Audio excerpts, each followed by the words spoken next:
Medieval Wave President Hunza Press Club। आपको welcome करने के लिए हमने एक छोटा सा गिफ्ट प्रेस क्लब की तरफ से।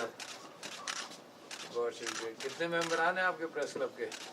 सर हम 20 है सर। 20 हैं जी सर। तो मुख्तलिफ टीवी चैनल्स के और अखबारात के नेशनल और लोकल। बहुत अच्छा, थैंक यू। ये एक हमारी तरफ से सर फ्रीलांस जर्नलिस्ट है सारे फ्रीलांस हैं और अपनी हमारी एजुकेट पेड बाय स्टोरी या एक जनरली कोई सर वो एड्स पे हमें कोई परसेंटेज हमें मिल जाती है, बाकी फ्रीलांस ही एक सोशल वर्क है ये। मगर एड्स जो यहाँ से जनरेट होते हैं हाँ लोकल जो एड्स होते हैं वो अच्छा उस पे ये एक सोशल काम है। हाँ जी। एक हमारी प्रेस क्लब अभी नहीं है हमारे पास। कब बनी थी? नहीं बनी है सर, बिल्डिंग हमारी अपनी नहीं है, हम रेंट पे। अच्छा नहीं तो प्रेस क्लब कब बनाया आपने? सर 2 साल हो गए। 2 साल हो गए, बहुत अच्छे।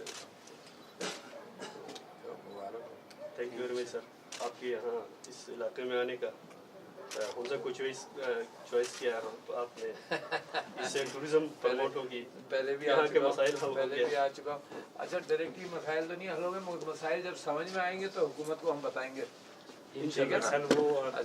अच्छा और माशाल्लाह देखो हुंजा के अंदर 1 2 3 बड़ी अच्छी चीज़ें।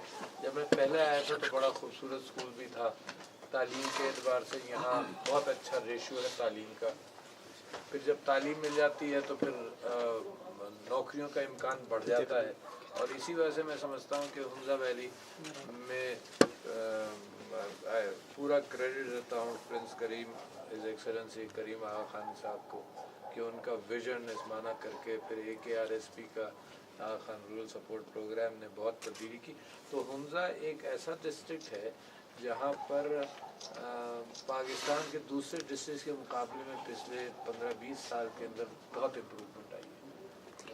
मगर मेरा ख्वाहिश ये है कि मज़ीद बढ़ता जाए, है ना? मज़ीद जो हुकूमत पाकिस्तान जो है और गिलगित बल्तिस्तान की हुकूमत जो है मज़ीद यहाँ पर इन्वेस्ट करे, टूरिज़म बढ़ाए लोगों के लिए, और हर किस्म का रोज़गार फिर मिलता है, टूरिज़म बढ़ता है, फिर रास्ते लोग आते हैं तो यहाँ की चीज़ें फिर एक्सपोर्ट होंगी, चीज़ें जाएंगी। तो मैं हुंजा के मामले में बड़ा प्रॉस्पेक्ट्स को ब्राइट समझता हूँ इंशाअल्लाह। Thank you. मगर जो भी हमारे बस में होगा वो भी हम करेंगे। Thank you sir. ये स्विट्जरलैंड है, अभी देख रहे हैं अंधेरों में। स्विट्जरलैंड से अच्छा है, स्विट्जरलैंड से अच्छा है लेकिन अंधेरों में डूबे। इस वक्त एनर्जी क्राइसिस इतनी है कि सर बयान नहीं कर पानी कम हो जाता है, ऑटोमेटिकली हो जाता है। एनर्जी का हमारे लिए यहाँ कहीं से आ नहीं सकता ये ग्लेशियर्स क्योंकि यहीं से पानी आपको जनरेट करना पड़ेगा, कंजर्वेशन करनी पड़ेगी। नीचे से ऊपर पानी नहीं आता, ऊपर से ही नीचे जाता है ना?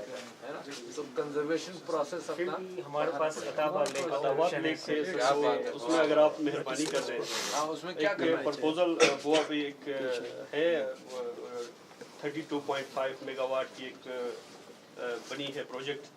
अगर उस पे आपकी सरपरस्ती हो, अभी शुरू नहीं हुआ उस पे आपकी सरपरस्ती हो तो इंशाल्लाह वो करेंगे। किसी टनल के जरिए लाएंगे नीचे पानी या वहीं से? हाँ टनल नहीं सर, वो कल आप इंशाल्लाह देखेंगे, वो आपकी समझ में इसमें आपकी सरपरस्ती रहे तो इंशाल्लाह पूरी कोशिश। हम भी चाह रहे हैं कि हुंजा के अंदर भी तब्दीली है आ चुकी है काफ़ी और बढ़ेगी। Thank you sir, thank you so much.